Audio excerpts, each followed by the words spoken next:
This is a preview video clip on how principals can create physical and emotional security in schools. It's what Marzano found in terms of figuring out what it took for students to be engaged when they walked in. Welcome, supported, accepted, and safe. And when I go back and refer to those students that we served in Atlanta, many of whom came from very challenging backgrounds, this was of heightened importance for us, that they feel welcome, supported, accepted, and safe. But in working with schools, from schools that are deeply impoverished to those that are extremely affluent, these four characteristics of strong emotional and physical safety apply to any student, whether they come from secure backgrounds or not. We should make no assumptions. We should make it a huge burden for us to create the environment where kids feel this way, when they walk in and feel like they're welcome, supported, accepted, and safe. And it's got to be more than a checklist. It can't simply be a checklist. We've got to be intentional about it. So what I'd like to do at this moment is, and really, actualize it. And our school did something similar to what Eric and Kim and Rosa and others have shared. And that is simply this. At our school, it started off with a question. I passed out class roles to every teacher and asked them to identify our students who were both behaviorally and academically challenged. And they highlighted all these names. And then I asked the question, for our students, research shows that when students who come up in challenging environments graduate high school, they often refer back and they're asked, why were you successful in graduating high school and moving on to college? And their answer is often they refer to an adult who took an interest in them. Not necessarily the best teacher, not necessarily the favorite teacher, not necessarily a teacher, but an adult who took an interest in them. And then I asked the question, are we willing to intentionally touch base and make sure that these kids feel that someone is happy that they came to school today? And one of our staff members challenged us to not only look at the kids who are academically and behaviorally challenged, but to make this a goal for every student.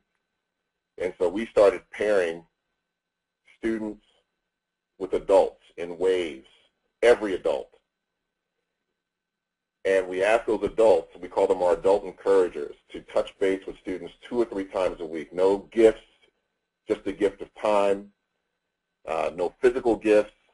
Just if you see the student in the hallway, stop by, squat down at a desk next to them, and it just began to slowly change the entire culture of our school.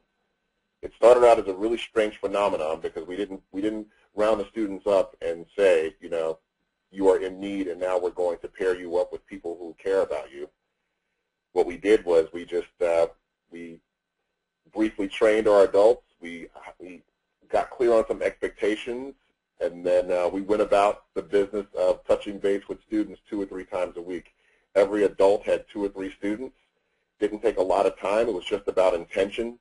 And while the first few days felt kind of strange and kids gave us strange looks, after about 3 days, can you imagine, those students were looking for that adult encouragement.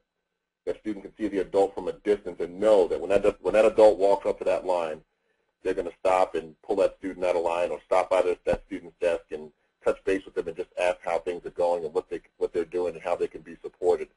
And it made a huge difference. Now, our school was so impacted that I needed more than instructional staff to pull this off, and so we recruited everyone. We got our food services and kitchen staff involved. I mean, Miss Earlene would greet kids as they came through the line, and she's putting food on their trays. She would greet her students then. We got our building services staff involved.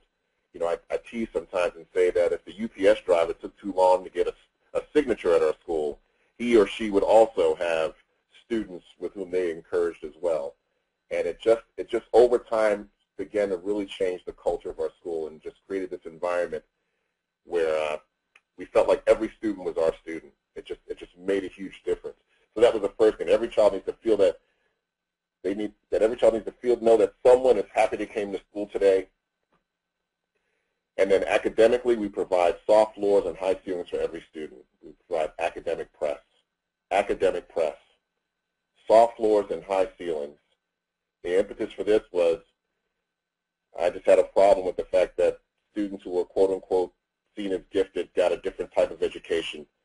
It seemed like every time I walked into those classrooms, the curriculum was focused on their strengths. And when I walked into classrooms where students were struggling, the curriculum given to teachers often focused on students' weaknesses. And I wanted to kind of flip that and find out what happens if we give all kids an opportunity to access high levels of education and higher order thinking. And it too created awesome social emotional results in our students.